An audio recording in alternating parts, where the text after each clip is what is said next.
bienvenidos con el canal de Latinoamérica Report. Hoy es un invitado especial que tenemos, el abogado Víctor Vidal Fernández, directamente desde Perú, abogado, doctor especializado en tributación internacional y machine learning. Bienvenido, Víctor.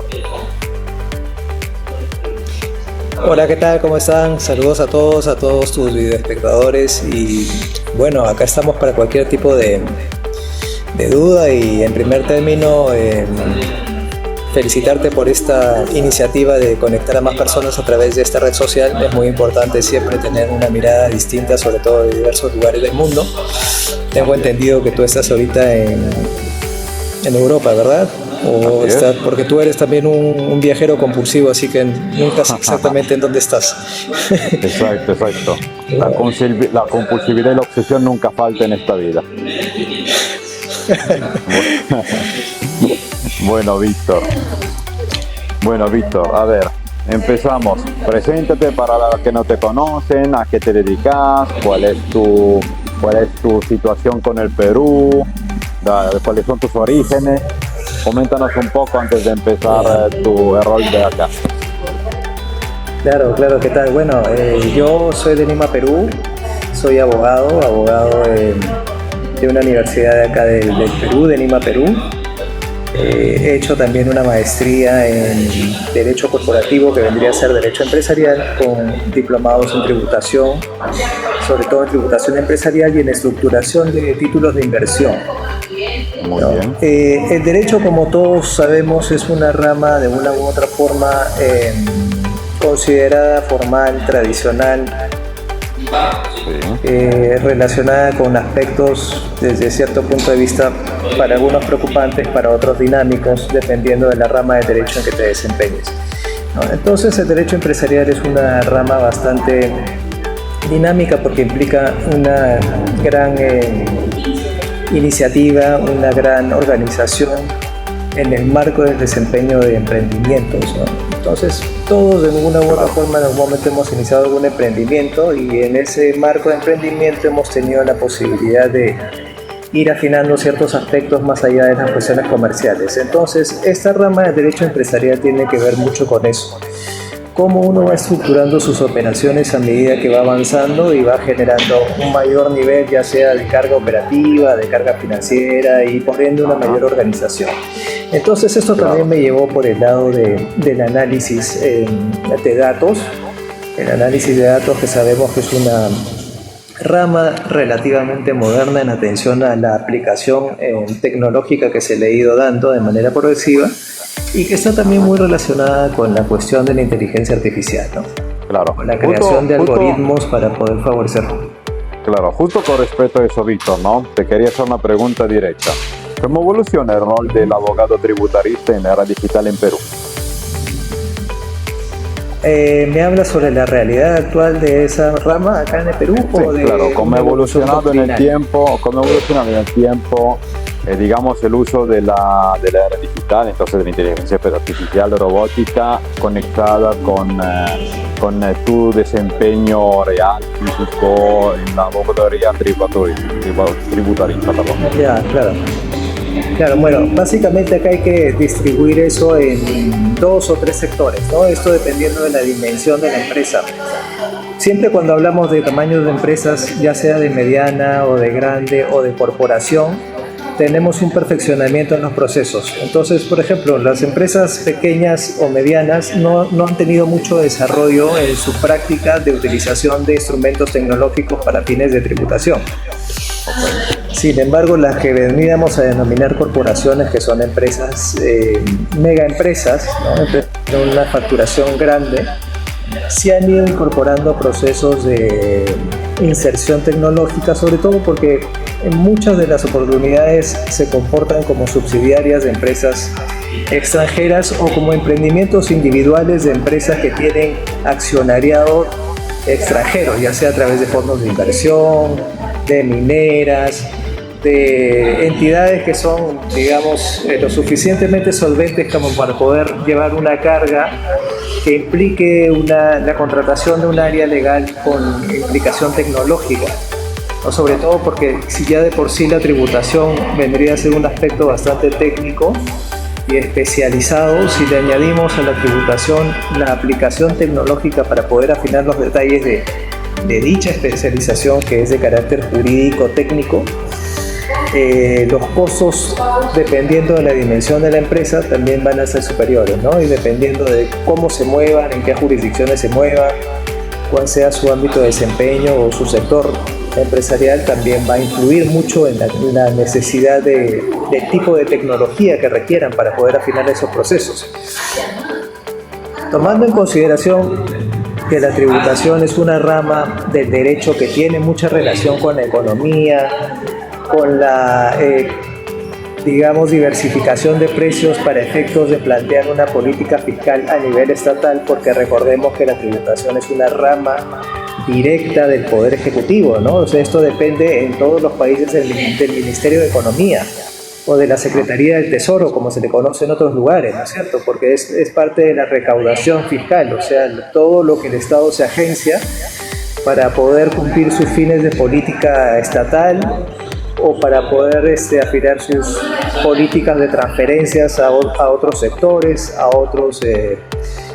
otras localidades, a otras jurisdicciones que también necesiten parte de esa renta para desarrollar su población local o sus necesidades de salud, de educación.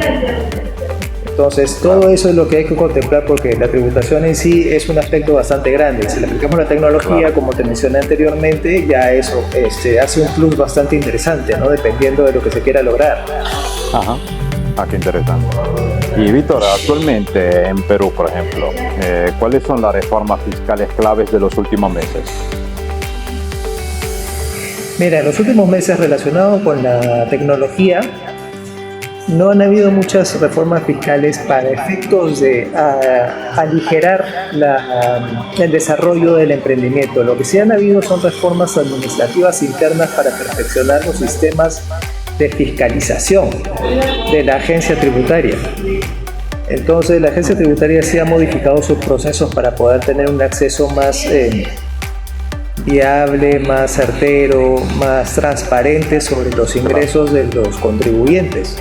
Y en ese sentido ha implantado una serie de reformas, entre las cuales la más importante sería la aplicación de los libros electrónicos, ¿no? Ha habido una política, digamos, que ha sido recurrente para perfeccionar procesos de fiscalización a través de las declaraciones que uno hace, que ahora vendrían a intangibilizarse, ¿no? Ya no es necesario el requerimiento de libros físicos, sino todos libros electrónicos que van a formar parte de una gran base de datos que es de uso de la administración tributaria para ellos poder fiscalizar si es que efectivamente el contribuyente está cumpliendo con todas sus obligaciones, ya que eso automáticamente les permite cruzar información con los otros clientes de los contribuyentes. Ahora, desde el sector privado y desde la legislación o el Parlamento no se ha hecho lo que vendría a ser la contraparte de esta medida de carácter estatal, ¿no? Porque, digamos, si es que tenemos un poder legislativo que tuviera la influencia de cierto sector del empresariado que quisiera favorecer políticas de aplicación tecnológica para afinar procesos empresariales, corporativos, financieros, lo mínimo que se esperaría sería, a través de proyectos de ley, la inserción de medidas que permitan la aplicación de tecnología o de este tipo de tecnologías, ¿no? Y es lo que se hace en muchos lugares, y eso en realidad no solo favorecería la adquisición de sistemas orientados a la organización tributaria de una empresa, de una corporación, sino también la inserción de beneficios tributarios para empresas tecnológicas que se desarrollen en Perú. Okay. ¿Por qué? Porque eso va a permitir también a su vez que se pueda favorecer procesos de contratación. No nos olvidemos que gran parte de la recaudación fiscal viene de los impuestos de quinta categoría, que son los impuestos de los trabajadores, que es ámbito de la recaudación. Entonces, si es que nosotros insertamos políticas de perfeccionamiento empresarial para poder favorecer procesos que nos permitan tener una gestión más adecuada de los recursos humanos, promover reformas de deducción fiscal para empresas que incorporen tecnología. No solamente mejoraríamos la competencia de esas empresas, sino también insertaríamos la posibilidad de desarrollar a gran escala para el sector privado también una posibilidad de perfeccionamiento de procesos a través de la tecnología. Ok. ¿Y tú crees que hoy el sistema peruano es más rígido o más flexible con las empresas? Mira, desde mi punto de vista, en el sector público y en lo que corresponde específicamente a la SUNAT se ha ido privilegiando la posición estatal. Y la posición estatal implica una preferencia por el ámbito de la fiscalización.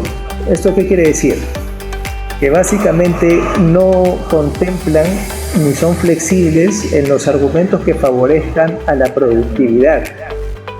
Porque si partimos del desarrollo económico que tiene que tener un Estado, si quisiéramos nosotros verdaderamente hacer crecer al Estado, tendríamos que favorecer a la productividad, no tanto a la fiscalización. Porque la fiscalización es un aprovechamiento únicamente recaudatorio. Y así es como funciona esencialmente el sistema tributario peruano. O sea, si es que no presentas o no haces una declaración que aunque sea mínima, te genera una obligación legal, lo que hace el Estado por lo general, en la mayor cantidad de veces, es iniciarte un proceso sancionatorio a través de una infracción y después de una sanción. Entonces tienen un afán recaudatorio en vez de un afán de promover el desarrollo económico. Y eso parte también de bases legislativas que de momento ya son hasta cierto punto arcaicas porque no contemplan la realidad del mercado peruano en cuanto a la formalización laboral tampoco. ¿Y por qué? Porque básicamente cuando un trabajador ingresa a una empresa, tiene una mayor carga fiscal a medida que va obteniendo una mayor remuneración. Entonces esta mayor carga fiscal hace que se le genere a la empresa que contrata al trabajador una mayor obligación de retención y de declaración sobre los ingresos de la retención de ese trabajador, y a su vez genera en el trabajador la obligación de dar más de sus ingresos personales hacia el Estado. Entonces, en vez de promover una política de reducción de impuestos hacia el trabajador progresiva en función a la productividad de la empresa que lo está contratando, lo que hace el Estado es fiscalizar en mayor medida la actividad de la empresa con respecto a ese trabajador, sin preocuparse si el trabajador realmente obtiene mayor dinero, porque finalmente lo que va a hacer el trabajador con sus mayores ingresos es consumir. Y ese consumo en un mercado de bienes y servicios lo que va a hacer es incrementar la productividad, y a su vez eso va a generar la obligación de pagar el impuesto al consumo. O sea, el Estado también va a tener recaudación a través del impuesto al consumo, pero si es que desde el Estado se va a favorecer una política de fiscalización extrema y de infracción y multa en lo que compete a la creación de la riqueza que vendría a ser el ámbito empresarial, y la recaudación de los trabajadores, estás como limitando un poco esa actividad, ¿no? Entonces eso es lo que sucede personalmente acá en el Perú. Claro.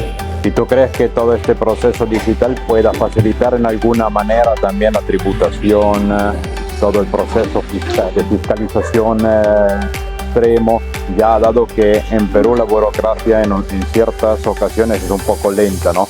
¿Crees que este proceso tributario con la llegada de la inteligencia artificial ha agilizado bastante, en manera mucho más flexible que anteriormente, antes de la pandemia? Yo creo que sí, y te voy a explicar por qué. Porque genera un doble beneficio. Un beneficio para el Estado porque va a tener la posibilidad de acceder a esa información que se va generando a través de los mecanismos de base de datos, porque finalmente todos los procesos algorítmicos que se utilizan para favorecer la inteligencia artificial se almacenan en bases de datos. Entonces, estas bases de datos en una u otra forma tendrían comunicación con el acceso al que tendría el Ministerio de Economía a través de la Superintendencia, a través de la SUNAT, y en consecuencia la SUNAT tendría mayor posibilidad de tener una información real sobre los movimientos de los contribuyentes. Eso agilizaría los procesos de fiscalización, porque no se necesitaría la discrecionalidad de la que normalmente hace uso un inspector tributario para definir si algo está bien o si algo está mal. Se generaría en función a lo que contempla la norma desde un punto de vista automatizado si es que efectivamente el contribuyente tiene dichos ingresos, si no los tiene, y si los tiene, la capacidad recaudatoria sería mayor, porque los mismos sistemas tecnológicos harían que el dinero fluya más rápido del contribuyente hacia el Estado. Eso en lo que compete a la eficiencia de parte del Estado. Y en lo que compete a la eficiencia de parte del contribuyente, le permitiría, en función al análisis de sus procesos internos, llegar a una conclusión algorítmica y eficiente sobre cuál es el mayor ahorro tributario. ¿Por qué? Porque una empresa en su marcha habitual, en su desarrollo habitual, tiene una serie de gastos, una serie de costos que usualmente o normalmente no son correctamente administrados para efectos fiscales. Entonces muchos de esos gastos o de esos costos se escapan al momento de hacer la declaración y por lo tanto no entran dentro de las deducciones. Entonces normalmente cuando uno declara en el marco de una empresa la cantidad de impuestos que tiene que pagar, lo hace previamente aplicando los gastos a efectos de obtener la base imponible y en consecuencia el monto real que tiene que pagarle al Estado. Entonces todos esos procesos se perfeccionarían y se llegaría a una tasa óptima dentro de la organización empresarial para saber cuál es su mayor grado de eficiencia. Eso en lo que compete a sus cifras internas, pero también podría evaluar y llegar a un perfeccionamiento óptimo sobre sus estructuras societarias, porque la empresa podría diversificar sus actividades en diversas áreas, en diverso sector, en diversa dimensionalidad, beneficiarse de ciertos beneficios tributarios que rigen para ciertas áreas dentro del mismo país, o beneficiarse de las tasas impositivas que hay en el extranjero, que son menores a las que hay en Perú, si es que la empresa comercializa bienes en el extranjero o se desempeña como una transnacional. ¿Me entiendes? Entonces eso sería una parte de optimización desde el punto de vista empresarial, corporativo. Claro, entiendo. Sí, es una temática muy sensible. Es una temática muy sensible que merece ser más profundizada, y los invito a todos los que están acá también a poder difundir todas estas temáticas, que no solo es para el Perú, sino también para toda América Latina, los que quieren también tener informaciones, ¿no?, sobre la tributación desde el punto de vista legal y estructural. Bueno, la otra pregunta que ves es esta: ¿cómo afecta, según tú, la tasa digital a las empresas locales y extranjeras hoy en día? La tasa, ¿a qué te refieres con la tasa digital? ¿A la tasa de impuesto a la renta o...? Exactamente. Ya, mira, lo que sucede en muchos países es algo muy particular, ¿no? ¿Por qué? Porque lo que se busca, sobre todo en países que no tienen desarrollo tecnológico, es captar esa tecnología, ¿no es cierto? Entonces, por ejemplo, en países que dentro de Sudamérica que no tienen mucho desarrollo tecnológico, como el Perú, que sí lo tienen Brasil y Argentina, y México dentro de Sudamérica, lo que se busca es que el Estado favorezca a través de mecanismos de promoción y de beneficio tributario las actividades tecnológicas, ¿no es cierto? Entonces eso se hace a través de leyes. Si no tenemos nosotros, porque actualmente no la tenemos, no tenemos una ley marco y consistente que permita y que atraiga tecnología. Entonces esa ley lo que tiene que tener, obviamente, es un sistema preferenciado de impuesto a la renta para poder atraer la tecnología que nos falta y para poder hacer uso de esa tecnología y transferirla a todo el sector interno. Entonces, si no existe una política estatal para atraer tecnología, lo que hacemos es ser simplemente consumidores de tecnología externa. Si lo queremos poner en un símil, es lo mismo que ha sucedido durante mucho tiempo con los metales, ¿no? O sea, Sudamérica se conoce como una región bastante mineral, sobre la cual las empresas que tienen la tecnología para explotar esa minería la han explotado, la han llevado a sus países de origen y la han transformado, desarrollando teléfonos móviles, desarrollando semiconductores que son importantísimos para el desarrollo de la inteligencia artificial, desarrollando redes de conexión de fibra óptica. Todo eso ha salido de los minerales que nosotros pues tenemos en bruto. Eso es prácticamente lo mismo. Chicos, por favor, no toquen lo que muchos de los gobernantes de Sudamérica no entienden, que tienen que promover un mayor ingreso y una mayor transferencia tecnológica para nosotros poder transformar esa tecnología y generar nuestros propios procesos que permitan el desarrollo, ya sea empresarial, ya sea sectorial, sea local, porque no nos olvidemos que esto no se limita únicamente al campo jurídico. El campo jurídico es un campo instrumental, pero finalmente el desarrollo tecnológico lo que hace es afectar la vida de las poblaciones para bien, que es lo que todos buscamos, ¿no? Mejorar nuestras condiciones de vida y aprovechar lo que se pueda obtener de la tecnología para eso. Entonces, en conclusión, para redondear tu pregunta, no existe actualmente acá una ley consistente que permita un beneficio tributario para empresas tecnológicas, para que se desarrolle acá la tecnología. Todavía no existe. Okay. ¿Y crees que está en proceso, que se puede evaluar a través del gobierno del Estado peruano esta condición? Yo creo que sí se puede hacer. Es más, yo estoy preparando un proyecto de ley para poder presentarlo a las autoridades y que alguna de las bancadas que sean más afines a incorporar este tipo de modificación legislativa lo puedan hacer para la próxima legislatura y para poder favorecer esos procesos y el desarrollo que tanto necesitamos. Claro. Escúchame, en anterior hemos hablado también de un concepto muy interesante, Machine Learning, como aspecto temática del Open, ¿no? ¿Podrías explicarnos a los que no saben qué es el Machine Learning y cómo está transformando la gestión de los tributos? Ya, mira, el Machine Learning, su traducción literal vendría a ser como un aprendizaje automatizado o aprendizaje de máquinas.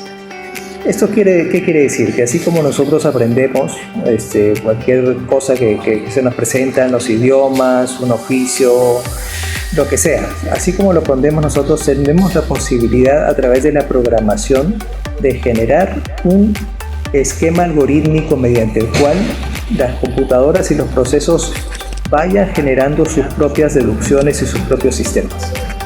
Entonces, esto se logra a través de la automatización. Se denomina también aprendizaje automatizado. Entonces, cuando nosotros ingresamos a través de algoritmos datos a una máquina de procesamiento, generalmente a través de un programa orientado a estos fines, sobre los cuales el más importante vendría a ser actualmente Python, que tiene librerías, y las librerías de Python, muchas librerías son de Machine Learning. Scikit-learn tiene muchas librerías para hacer regresión logística, regresión Python simple, una máquinas de soporte vectoriales, árboles de decisión. Todos esos vendrían a ser los algoritmos fundamentales de las librerías de Machine Learning, ¿no? Esa librería de Machine Learning son los algoritmos que se van a encargar de generar resultados a través de operaciones algorítmicas. ¿Y eso qué es lo que hace? Básicamente que nosotros tengamos la posibilidad de generar estructuras que nos sirvan a través de esa instrumentalización y que impacten en los procesos que podamos aplicar a cualquier tipo de ámbito, ya sea personal, empresarial o estatal. ¿Por qué? Porque tenemos la posibilidad de aplicarlos instrumentalmente a cualquier sector que querramos nosotros mejorar. Y lo vemos en nuestra vida diaria, por ejemplo, con los instrumentos o con los bienes que adquirimos para poder tener una vida más cómoda, ¿no? Por ejemplo, ahora está mucho de moda esto de tener pues las casas inteligentes, ¿no? La domótica, que tú programas las cortinas, que programas la puerta, que programas el televisor, que te escuchan y siguen tus instrucciones, o estos taxis que son absolutamente automatizados, ¿no? Que tú los pides, acá en el Perú no, obviamente, porque todavía no llega esa tecnología, pero llega el taxi sin un conductor. ¿Por qué? Porque eso está automatizado en una red centralizada que se maneja a través de una base de datos que tiene una base algorítmica que va a desarrollar ciertas órdenes que ya están previamente establecidas a través de un programa informático que se maneja íntegramente a través de esos algoritmos de inteligencia artificial y que captan también pues, las posiciones satelitales para saber a dónde dirigirse. Son básicamente ciudades integradas en función a mecanismos perfeccionados de inteligencia artificial y de bases de datos centralizadas. Entonces, eso, así como genera ese beneficio en nuestra comodidad diaria, en lugares donde está altamente desarrollado, tienen la posibilidad y la potencialidad de generar beneficios en nuestra actividad empresarial. Aplicamos el mismo parámetro, pero llevado e instrumentalizado a nuestros costos, a nuestros sistemas, a nuestras proyecciones financieras o nuestro portafolio de inversión. Y paralelamente a esto, ya existe todo un sistema desarrollado de finanzas descentralizadas, ¿no? Estas finanzas descentralizadas que básicamente se comercializan a través de blockchains, ¿no? Entre los blockchains son estas cadenas pues, de distribución a través de los cuales se programan mini programas de desarrollo sobre los cuales uno puede generar aplicaciones, que son los smart contracts, los contratos inteligentes. Y ahí se generan procesos de transferencia de dinero a través de activos digitales. Claro, muchos procesos. Que es un proceso también muy importante, por ejemplo, como la frecuencia RFID. Sí, claro. Y que también, bueno, ahorita está teniendo mucho desarrollo en el sector inmobiliario, porque, por ejemplo, se están tokenizando inmuebles. En Dubái, ¿no? En Dubái, en Singapur, en Macao, principalmente en la zona del Asia septentrional y en el Medio Oriente, en lo que tiene que ver con Emiratos Árabes Unidos y Arabia Saudita. Entonces están desarrollando esos procesos para que más personas tengan acceso a la inversión de inmuebles y para que a su vez el financiamiento del desarrollador de inmuebles a través de estos tokens que se comercializan en todo este ecosistema de finanzas descentralizadas tenga la capacidad de generarnos inversiones alternativas que no tienen los mismos costos que las inversiones tradicionales, porque ahí se lleva una comisión en la casa de bolsa, se lleva una comisión en el banco te paga tasas de interés pues que son prácticamente ridículas, pero que es lo que se conoce pues corrientemente, ¿no? Es lo que supuestamente otorga mayor seguridad. Claro. Entonces claro. El campo de aplicación es infinito. Sí, efectivamente sí. Hablaste de la blockchain, por ejemplo, también en la cold chain, en la cadena del frío, en el sistema alimentario también se aplica, si no me equivoco. También, claro. Procesos industriales. Mira todo el sistema, por ejemplo, del puerto de Chancay, que hemos nosotros incorporado acá en Perú con tecnología china, todo está automatizado. Las grúas se mueven a través de sistemas centralizados. Está todo milimétricamente controlado por la inteligencia artificial. Eso hace que el puerto tenga cargas, descargas automatizadas, optimizadas. ¿Tienes sistema con efectos ópticos o con sistema RFID con frecuencia? ¿O las dos integradas? Hasta donde sé, las dos integradas. Esa es una de las mejores tecnologías. Interesante. Es interesante. De verdad me doy cuenta que cada vez más la tecnología es siempre más avanzada, más útil, y que a veces no se le conoce todavía el concepto de equilibrio en estas áreas de competencia, que pero cada vez más hay personas como de tu profesionalidad que nos dan un poco la la capacidad de poder comprender mejor cómo utilizarlas y cómo aprender más. Bueno, dicho esto, quería hablar de la SUNAT. Para los que son extranjeros, explícanos brevemente a qué se dedica, qué es la SUNAT y qué tan avanzada es la SUNAT hoy para, por ejemplo, rastrear operaciones digitales.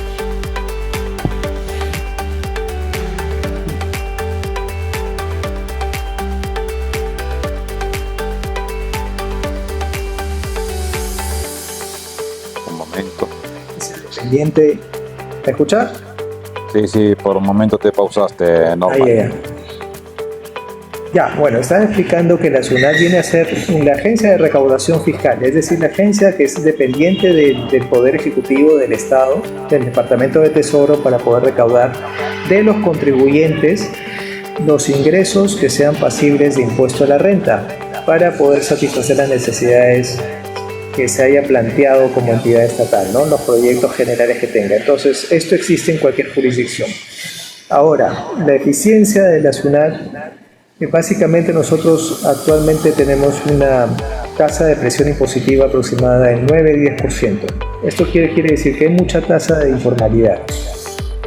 Pero esto no solamente depende de la acción de la SUNAT, sino también depende de una serie de instituciones que están involucradas en la cuestión de la formalización, ¿no? Porque recordemos, y hemos hablado de esto ahora mismo, hace un rato lo mencioné, que hay mucha presión en la cuestión laboral y muchas obligaciones generadas, ya sea para el Estado y para los trabajadores, que hace que en la realidad muchas empresas no contraten formalmente trabajadores. Entonces, eso es una parte de informalidad. Claro. La recaudación fiscal... Perdón, seguí. No, sí, te mencionaba que la recaudación fiscal acá en lo que compete a la SUNAT básicamente se basa en dos grandes impuestos. El impuesto a la renta, que vendría a ser el impuesto a la productividad que se grava a las actividades empresariales y a los ingresos de personas naturales, ya sea de quinta o de cuarta categoría o de primera y segunda categoría cuando se trata de inmuebles o de valores mobiliarios comercializables. Está pasando por acá una ambulancia y un Sí, no pasa nada. No sos el primer invitado que le pasan estos accidentes. Es normal rutina. Lamentablemente estamos en una ciudad grande y a menudo pasan circunstancias de problemáticas de salud. Así que adelante, no pasa nada. Bueno, lo que te estaba mencionando es que sí.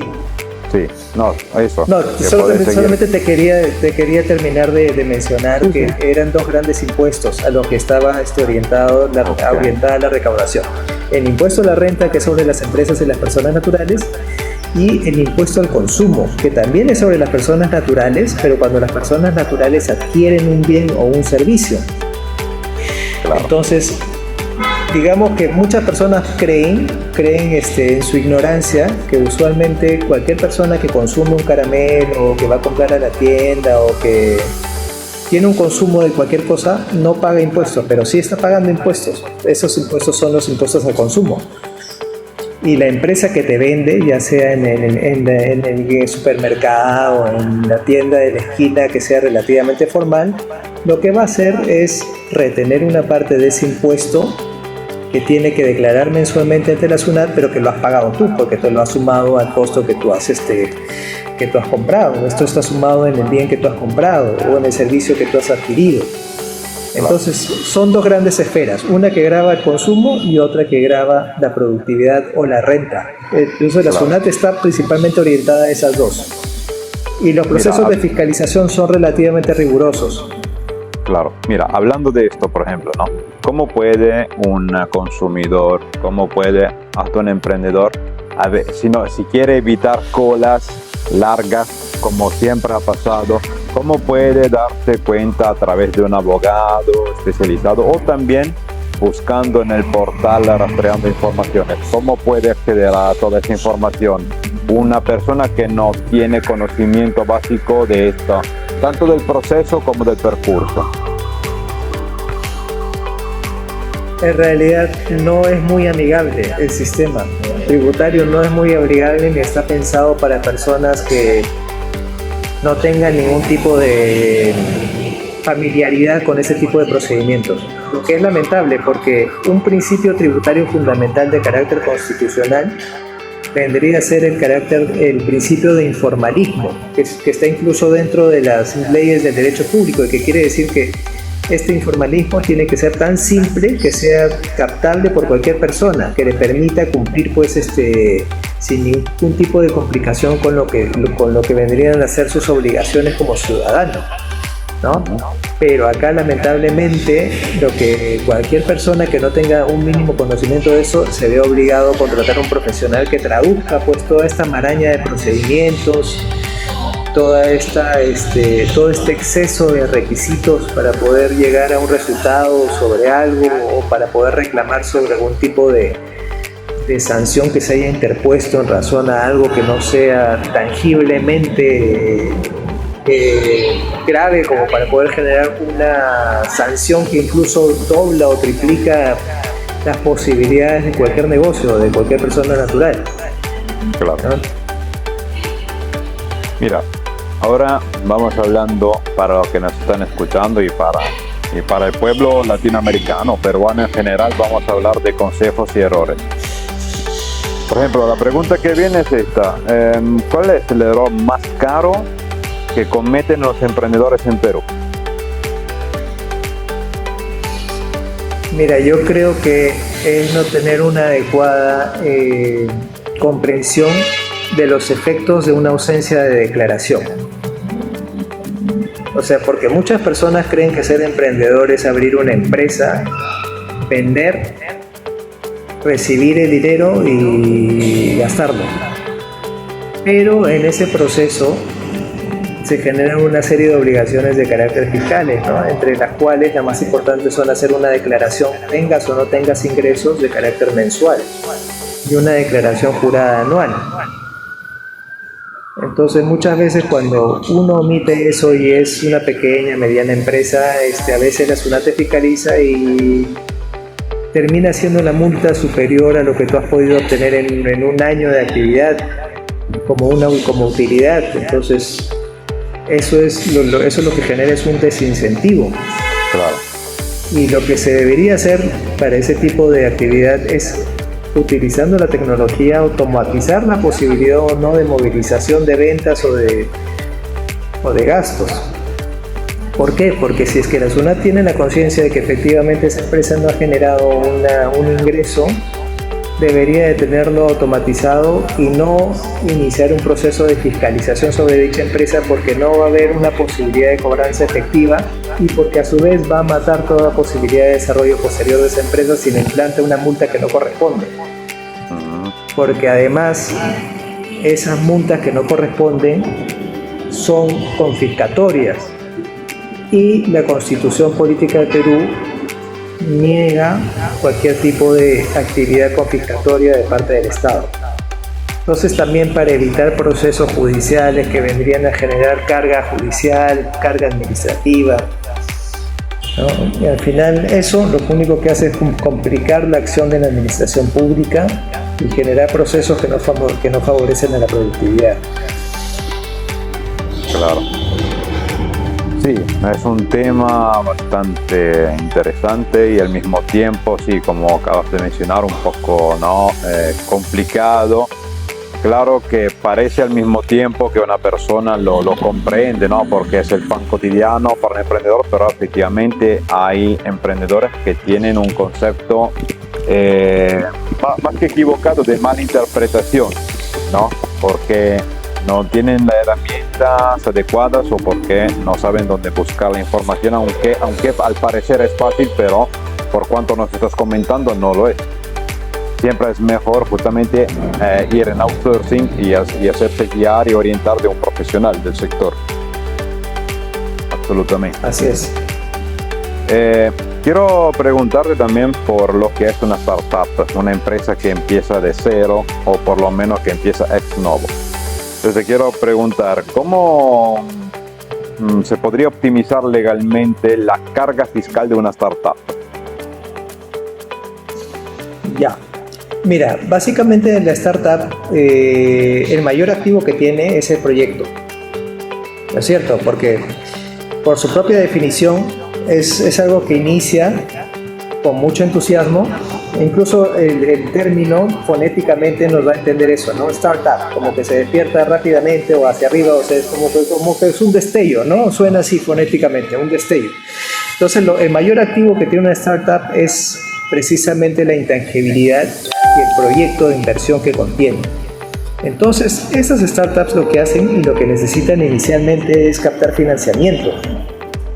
Entonces, la estructura para el financiamiento básicamente tiene que plantearse en función a títulos de inversión, ¿no? Ya sean acciones, participaciones sobre una empresa. Y estas participaciones lo que van a hacer es van a dar cierto control al inversionista. Entonces, estos inversionistas van a tener la posibilidad, pues, de participar de los resultados a futuro de ese mismo proyecto. En atención a eso, lo principal o la estructura que se genera debería ser la de una empresa o de una sociedad anónima abierta.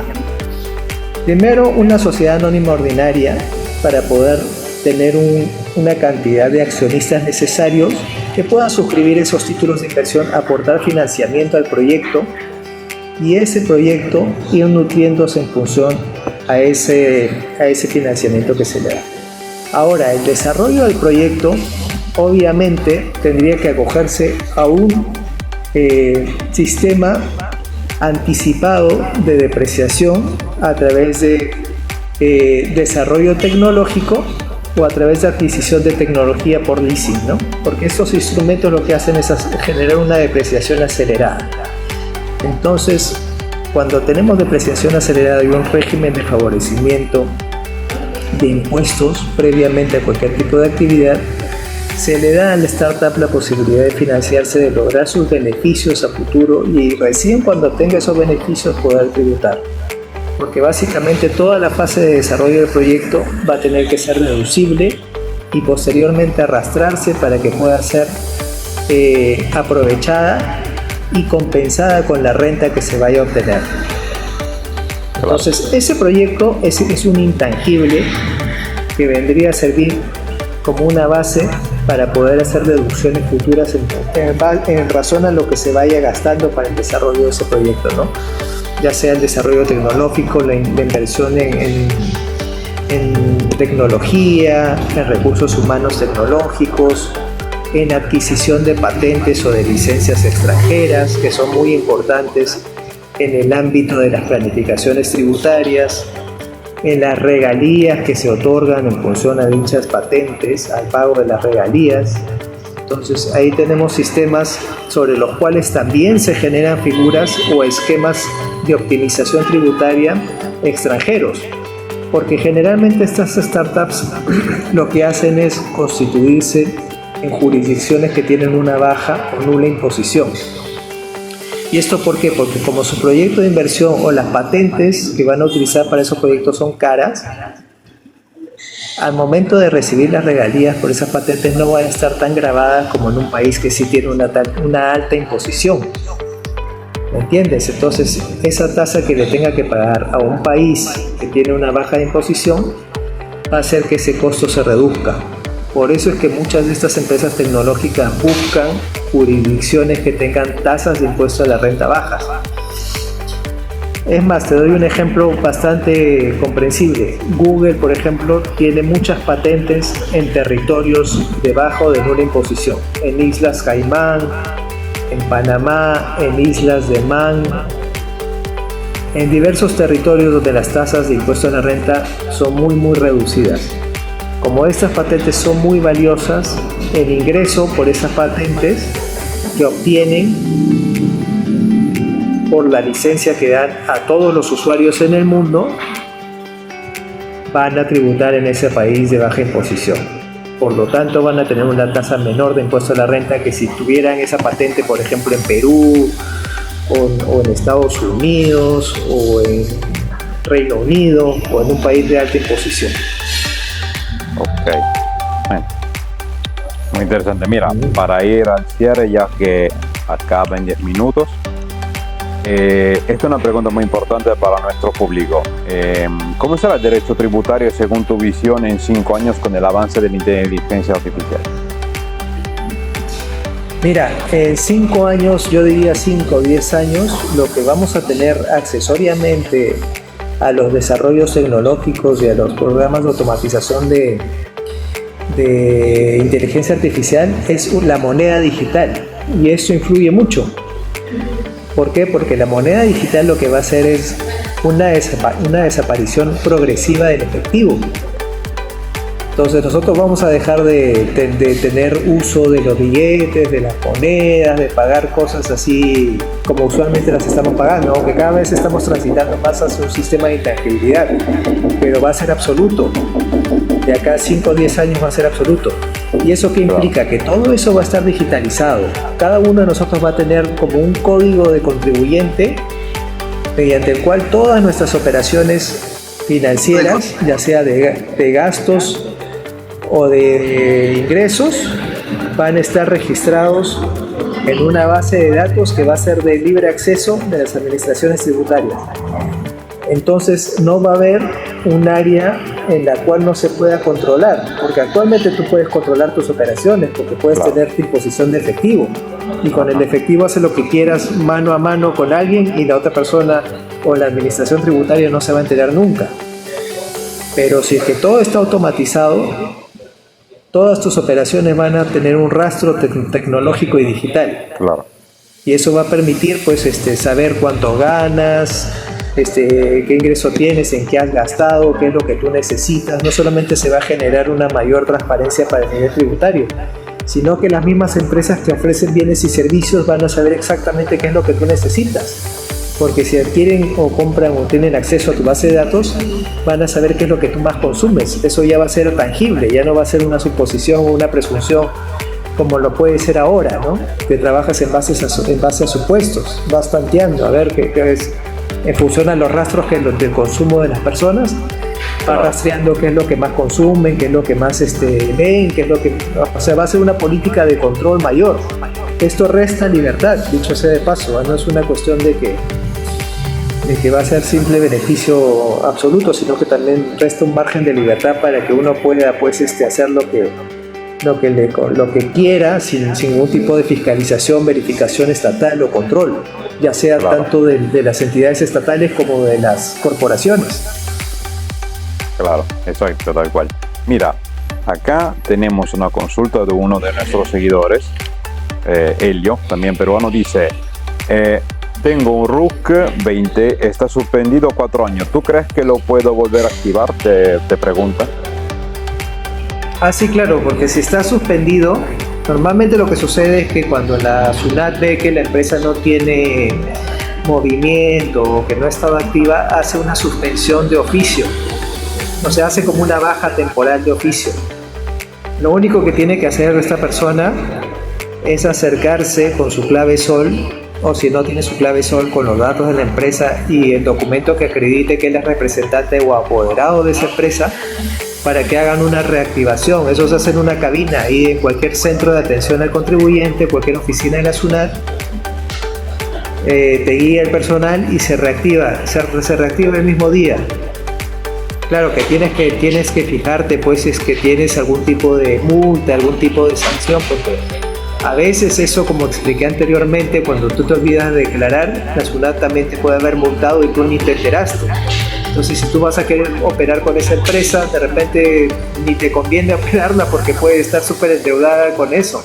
O sea, hay que fijarse antes de, mejor dicho, ¿no? Claro. También acá te quiero presentar a Heidi. También es peruana, es líder de una comunidad, de una familia acá en TikTok, siempre de Perú. Te la presento porque justamente lidera un grupo acá de liderazgo y del mismo tiempo de crecimiento acá en Perú, y te la quiero presentar porque también de repente si pasa que pueden interactuar por cualquier cosa, seguramente puede ser beneficioso por ambos. Así que también Claro. sé que Heidi, por ejemplo, ella también tiene algunos negocios en Perú y si quiere decir algo, con mucho gusto. Heidi, ¿estás?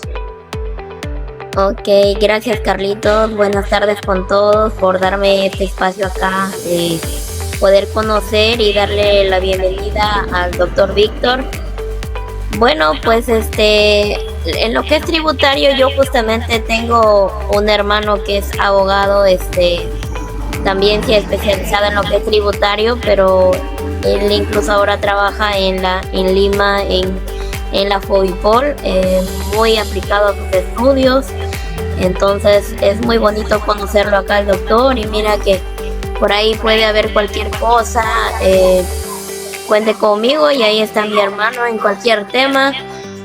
Y pues creo que es muy interesante para todos acá y conocerlo acá al doctor, y nada, pues que como acá familia de Carlitos que somos todos, creo que darle la bienvenida como se debe, y que cualquier cosa ahí también lo estamos avisando al doctor, ya que él nos pueda ayudar en cualquier papeleo que nosotros tengamos, ya que la comunidad va a crecer y pues vamos a requerir de mucha ayuda.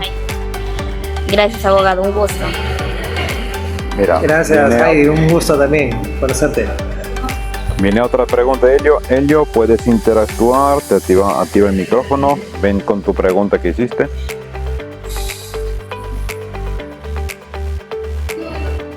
Bueno, prácticamente Elio acá abajo pregunta, ¿y las facturas físicas todavía tienen validez? Claro que tienen validez porque hay procesos, no nos olvidemos que hay procesos de fiscalización. O sea, uno lo que hace cuando declara mes a mes de la SUNAT es a través de los libros electrónicos vas ingresando y la SUNAT va arrastrando los movimientos que tú has tenido. Eso queda para efecto de la declaración, pero posteriormente a la declaración hay un proceso de fiscalización. Si es que la SUNAT ve que hay algo que está fallando o que no está acorde con lo que figura en esos libros digitalizados, puede requerirte para que tú sustentes tus operaciones. Y esos sustentos de operaciones siempre van a ir por un documento físico que tú tengas. O sea, por más de que se vaya digitalizando y que poco a poco vaya desapareciendo la documentación de carácter físico, sigue siendo una garantía tener un soporte físico. Por lo que te estoy comentando, ¿no?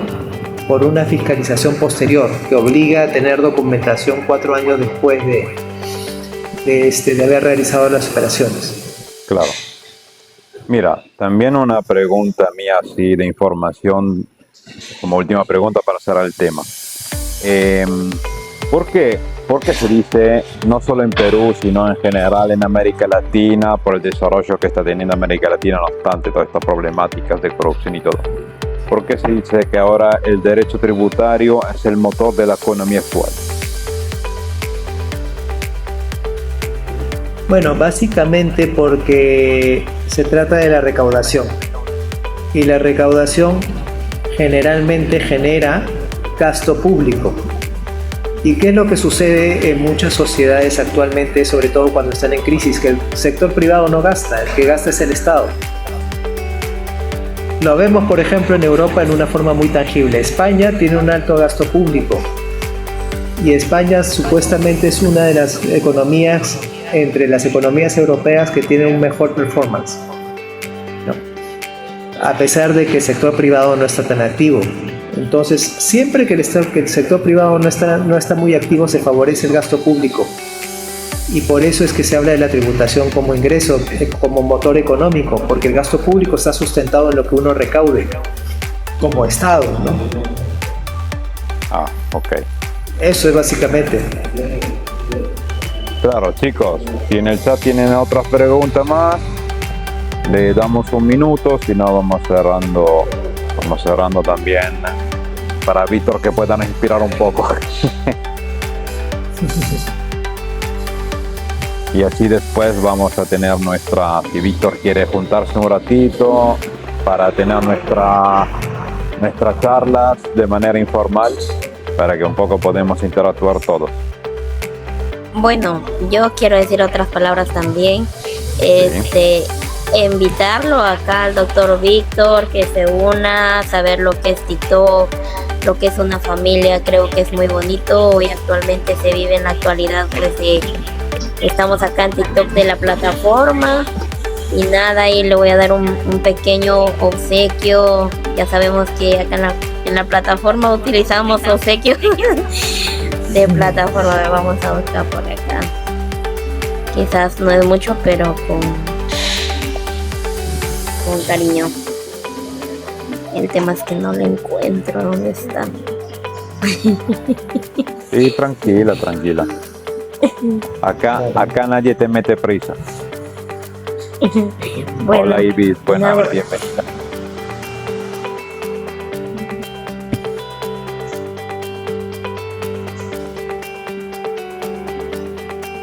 Ibis, ¿cómo estás?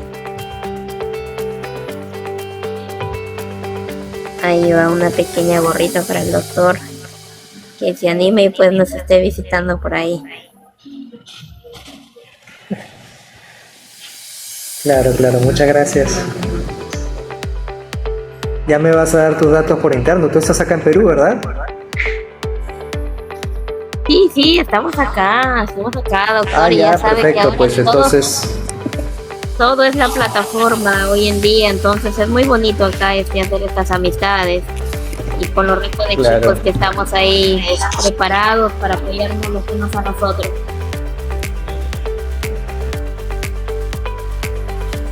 muy bien. Ibis, un corazoncito, por favor, que es gris. No, bueno. Entonces, bueno, mi gente latina, demos otra vez las gracias al doctor Víctor Vidal Fernández por haber participado en nuestro especial de redacción de entrevistas destacadas. Gracias a todos, bienvenidos y a la próxima sesión con otras entrevistas de Latino America Report. Bienvenidos. Chao. Bueno. Chao, gracias. Bueno, quédate tranquilo. Que sí. O sea, si no tenés que hacer otras cosas, claro, no hay problema. ¿Y cómo estás? ¿Cómo va? ¿Qué es de tu vida? Que hace tiempo que no hablamos, Víctor.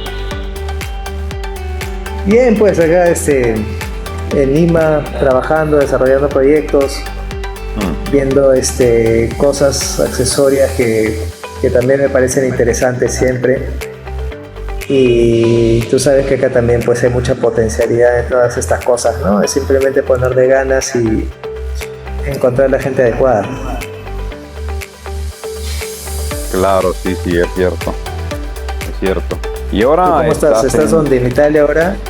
Sí, ahora volví acá en Italia y estoy haciendo un poco yo también de proyectos y a ver qué va a pasar.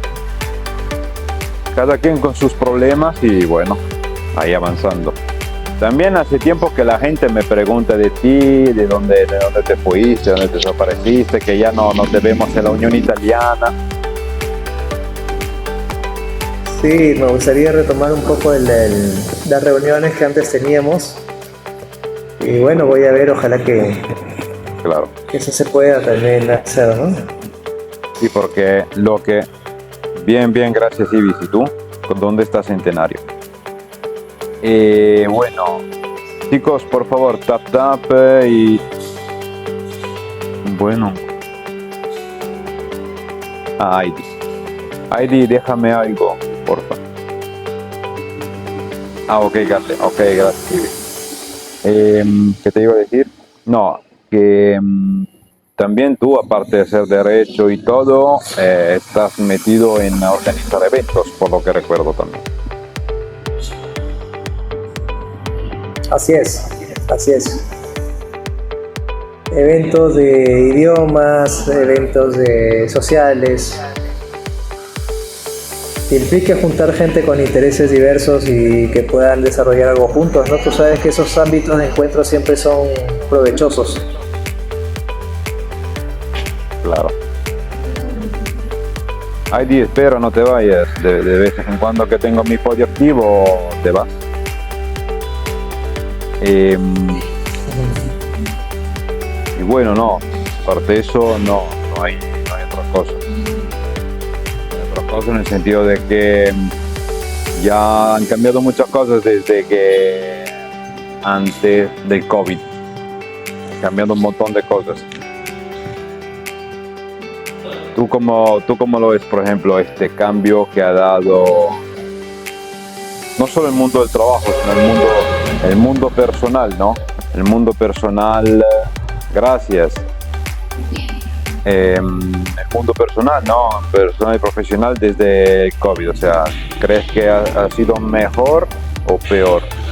Porque, no sé, tú creo que sos una de esas generaciones que, aunque tenga auxilio de la tecnología, de la robótica, de la inteligencia artificial, supongo que también un poco te gusta también el contacto humano. Sí, claro, definitivamente. A mí el único problema que yo tengo acá en Lima es el tráfico. Si no fuera por el tráfico, yo iría a cualquier lugar, a cualquier evento. Yo no va tanto por la cuestión de no querer reunirme físicamente, porque en realidad sí, o sea, yo sí creo en el contacto humano, en estar ahí, conversar, ¿no? Escuchar directamente a la gente, pero en realidad todo tiene su pro y su contra, ¿no? Por ejemplo, estas plataformas nos permiten llegar a cualquier parte del mundo. Tú estás en Europa, yo estoy acá, imagínate, hay tanta gente de otros lados del mundo que tienen la posibilidad de decir lo que piensan, de informarse un poco más sobre cosas que quizás no conocen, al igual que nosotros tenemos la misma posibilidad de conocer cosas que no conocemos o que tenemos interés de conocer, o lugares a los que querramos ir. Entonces, digamos, todo tiene su balance, ¿no? Todo tiene su balance, simplemente no perder el contacto físico y no perder la posibilidad de desarrollarse en un ámbito mayor a través de la conexión que nos permiten este tipo de plataformas sin fronteras. Gracias a todos por estar presentes, por sus comentarios, por el aporte que han tenido, y un gusto haber estado acá contigo, Carlos. Gracias. Ojalá que esto se repita y podamos tocar otros temas que son también de interés de todos, ¿no? Claro. Y hacer también de la comunidad algo más grande. Así que un gusto y un abrazo para con todos. Igualmente. Cuídense. Chao, Víctor. Bendiciones. Gracias, doctor. Chao. Hasta luego, bendiciones. Chao. Agradecemos al doctor abogado Víctor Vidal Fernández por toda su claridad. Si tenés dudas sobre fiscalidad global, contáctenos. Un saludo de parte de la redacción de Latinoamérica Report. Gracias por tu atención.